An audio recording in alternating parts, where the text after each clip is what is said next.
E acho que algo que é muito, muito questionado, assim, muito perguntado, é se, para negociar, a gente precisa ter um conflito.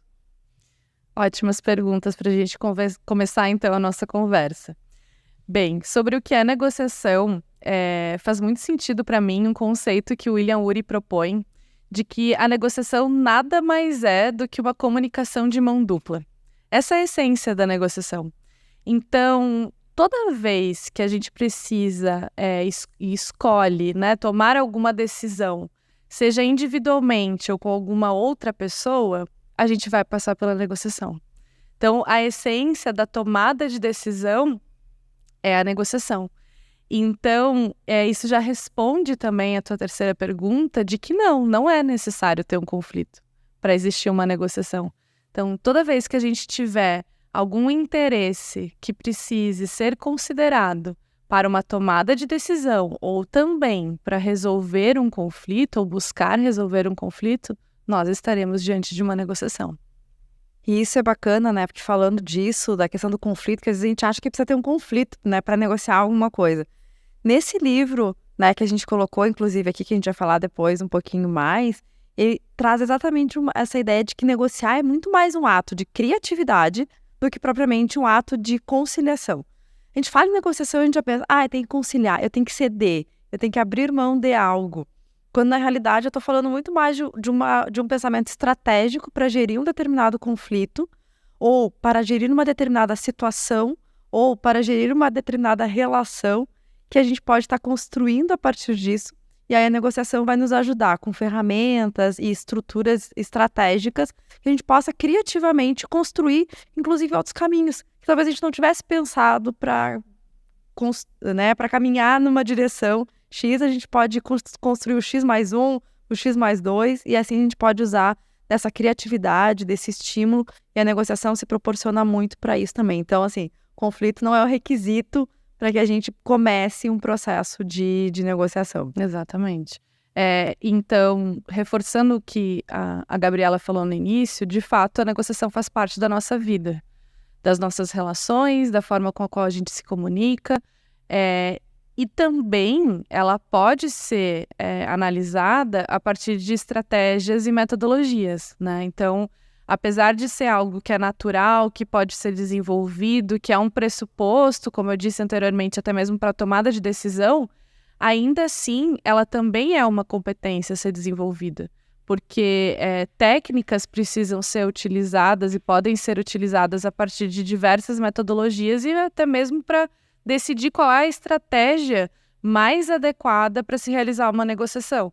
Então, isso já nos dá aqui também um outro direcionamento de que existem várias formas de negociar, né? Então, não existe só uma forma, né? A essência, sim, é estar diante de interesses, né? De buscar uma solução consensual, como tu bem disseste, é um meio autocompositivo de solução de conflitos, de gestão de conflitos, né?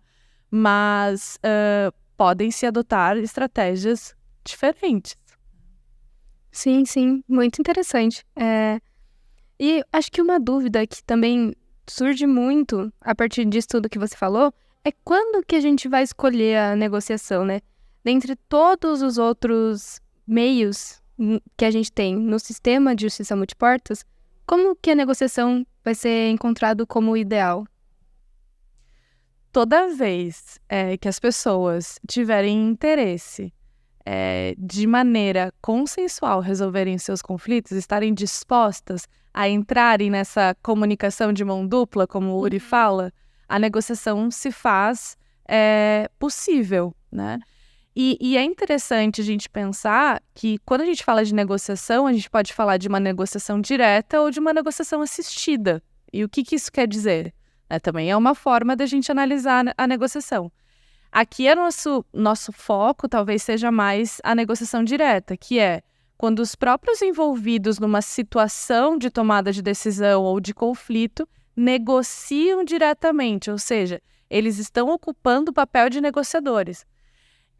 Como a gente está aqui também na área do direito, convém dizer que os advogados também dessas pessoas, né, envolvidos nessa relação, também podem fazer parte dessa negociação, acompanhando seus clientes ou até mesmo representando seus clientes, negociando diretamente entre eles. Então, tudo isso é negociação. E eu falei também da negociação assistida, né, ou indireta. Porque a negociação, dentro dos métodos autocompositivos de solução e gestão de conflitos, também se mostra como uma fase e como uma estratégia dentro da mediação ou da conciliação, por exemplo, porque as pessoas, enquanto protagonistas da decisão, né, que vai ser tomada com essa intervenção de um terceiro que não tem o poder de tomada de decisão, que é o mediador ou conciliador, também vão estar negociando. Mas elas vão ser assistidas por esse terceiro que vai facilitar essa comunicação entre as pessoas. E agora, aprofundando um pouquinho mais, eu acho que a gente pode falar sobre a negociação integrativa. Acho que é muito importante, né, pra gente aprofundar o nosso assunto. É legal a gente falar disso porque a gente pode ter duas opções, né, para escolher a questão da negociação. Não tem certo e errado aqui, né, gente? A gente não tá falando... A gente tá falando de coisas que existem. Então, a gente pode falar da integrativa e a gente pode falar da distributiva. Quando a gente está falando da integrativa, a gente está falando, assim, a ideia da gente construir o bolo com as camadas, com todo o chantilly ali e com todas as, né, recheio e tudo mais, e depois a gente vai fatiar o bolo. Então, eu agrego todo esse valor. Depois que eu constituir esse valor é que a gente vai começar a pensar de como que a gente vai, a partir desse bolo que nós construímos juntos, fazer, né, atingir esses interesses. Na distributiva, eu tô partindo da lógica que tem um bolo e eu já começo a fatiar. E aí a Ana Carolina quer a fatia tal, a Gabriela quer outra fatia, assim a gente vai disputando essas fatias, muitas vezes em barganha. Imagina que eu quero vender para ti, Gabi, essa caneca. Te digo, Gabriela, quero te vender essa caneca por R$45. Tu quer levar por R$45? Aí tu pode me fazer uma contraproposta do tipo, não, pago no máximo 20. Aí eu digo, não, 20 não. Vamos subir. Aí, o meu limite é 45. Isso o que a gente está fazendo? Barganhando posições. Então, a gente está na nossa posição. Eu quero vender caneca e a Gabriela quer pagar R$5 por uma caneca. Bom, a gente está num lugar posicionado.